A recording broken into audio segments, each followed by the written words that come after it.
La historia nos enseña que la construcción y el desarrollo de naciones democráticas que funcionan sucede porque hay leyes e instituciones que se respetan. Los ciudadanos están presentes y vigilantes y las economías crecen porque se dan las condiciones de confianza y certeza jurídica. Para conversar sobre esa dinámica que en América Latina sigue siendo un dolor de cabeza y a veces de corazón, tengo el privilegio de presentarles a don Felipe Calderón Hinojosa, presidente de México de 2006 a 2012. Es abogado con maestría en economía y ocupó varios cargos importantes en la administración pública, donde adquirió la experiencia para llegar a la presidencia. Presidente Calderón, bienvenido a Razón de Estado. Dionisio, al contrario, qué gusto y muy agradecido. Gracias, presidente. El cobarde asesinato del candidato presidencial Fernando Villavicencio en Ecuador es un hecho trágico, deplorable, lamentable. Se habla de la responsabilidad del cartel de Sinaloa o de Jalisco Nueva Generación. ¿Cómo interpreta, presidente, esta expansión de los carteles mexicanos hasta Ecuador?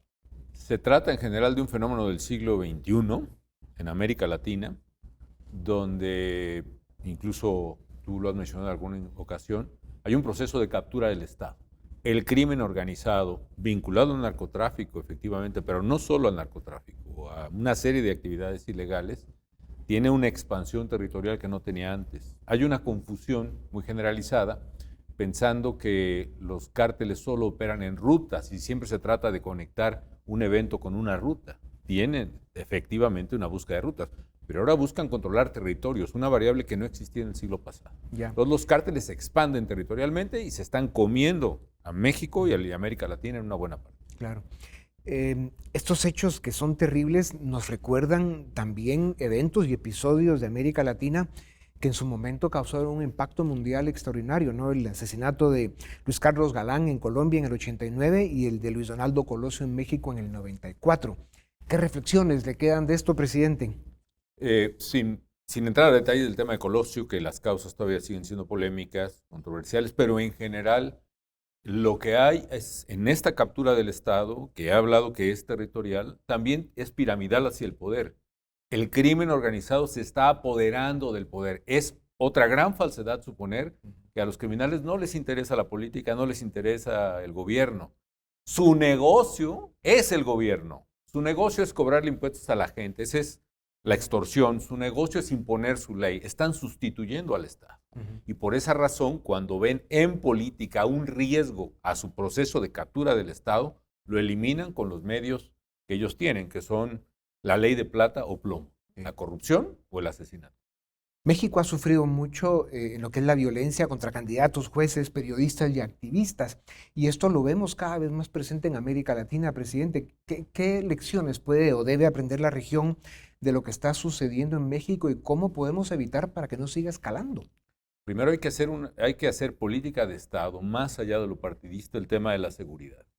Necesitamos instituciones y agencias de seguridad y justicia que sean fuertes, que sean confiables y que sean eficaces, que sean honestas. Es decir, necesitamos fiscales o ministerios públicos, jueces y policías que sean honestos, que se recluten de manera confiable, que sean honestos, capaces con la tecnología más avanzada, etcétera, que puedan enfrentar este nuevo fenómeno. Estamos viendo que el crimen organizado y el narcotráfico tiene más fuerza que las instituciones del Estado, que a la vez se están degradando y corrompiendo. Entonces tenemos que reconstruir más allá de partidos y como una prioridad de América Latina, precisamente la institucionalidad de justicia y de seguridad. Claro. Presidente, esa contaminación que genera el narcotráfico y el crimen organizado en la política, de cómo incluso estos grupos a través de representantes van formando partidos políticos, presentando candidatos a diputaciones, alcaldías e incluso a la presidencia, que ya se ha visto en algunos países de América Latina, y van llegando al poder, que es lo que hablábamos de la captura del Estado, ¿no? Que tiene que ver con esto.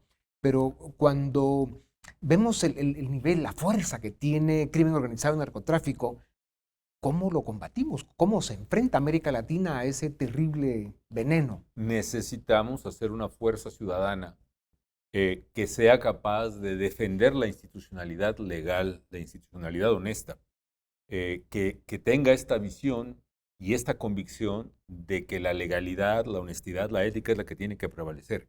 Y esa ciudadanía tiene que organizarse políticamente para hacerle frente a esta marcha cada vez más contundente y aparentemente imparable de la violencia. La paradoja es que las víctimas son los ciudadanos y las víctimas es la abrumadora mayoría de América Latina. La mayoría de la gente trabaja, paga impuestos, saca la basura, lleva a sus hijos a la escuela, hace lo posible por sobrevivir, trabaja honestamente.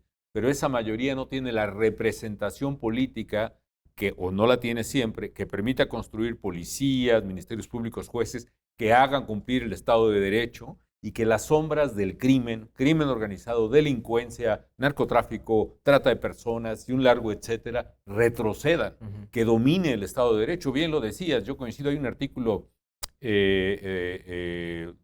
muy citado en economía que demuestra que la correlación entre Estado de Derecho y prosperidad es clarísima. Robert Barro, un economista de Harvard, por ejemplo, tiene un estudio de los 90 donde demuestra que el crecimiento del mundo después de la Segunda Guerra, la variable más importante fue el Estado de Derecho. Una diferencia de casi 30 puntos del PIB por década entre países con legalidad y países sin legalidad. Yo creo que eso explica por qué estamos tan atrasados en América Latina. Para terminar, presidente, América Latina no es una región del mundo fácil de gobernar. Somos la región más violenta del planeta. En fin, tenemos muchas tareas pendientes. Pero fuiste un presidente ejemplar en muchos aspectos. Una de las batallas que dio presidente en México fue contra el narcotráfico. Y fueron 6 años de intentar contrarrestar esa ola terrible de violencia y de contaminación que hubo en el momento de más crecimiento del narcotráfico en México. ¿Cómo quedó? La persecución ha sido terrible y las consecuencias también. Sí, pero primero hay que romper una premisa falsa, que a los criminales hay que tolerarlos, hay que llevarlo bien con ellos. Entre el dilema de consecuentar a los criminales o enfrentarlos, hay que enfrentarlos con la fuerza del Estado. Punto. Segundo, más importante que enfrentarlos es construir instituciones de seguridad y justicia confiables y eficaces, que ya he mencionado. Y tercero, hay que reconstruir el tejido social, dando oportunidad a los muchachos de educación, de trabajo, de esparcimiento, etcétera. Ahora, fue duro porque yo decidí enfrentar al crimen organizado, no solo el narcotráfico, y ni siquiera principalmente por el tema de drogas, Dionisio.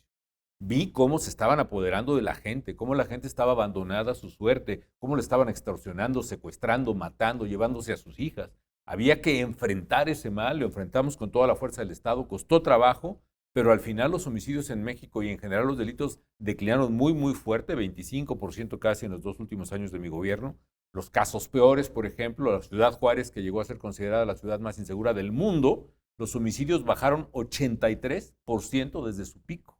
Monterrey, 90% desde su pico. Tijuana, 72%. En fin, hubo resultados. Desgraciadamente, siempre fue más fácil lavarse las manos, cuestionar, y ahora que se toma una política deliberada de no enfrentar al crimen, hoy México está peor que nunca y los hechos que vemos desastrosos todos los días, jóvenes asesinados, torturados, desaparecidos, mujeres, feminicidios, 8 al día, más de 40 periodistas asesinados, casi 50 en los últimos 4 años, candidatos a alcaldes, a regidores, etcétera, o intimidados o asesinados por decenas, Dionisio.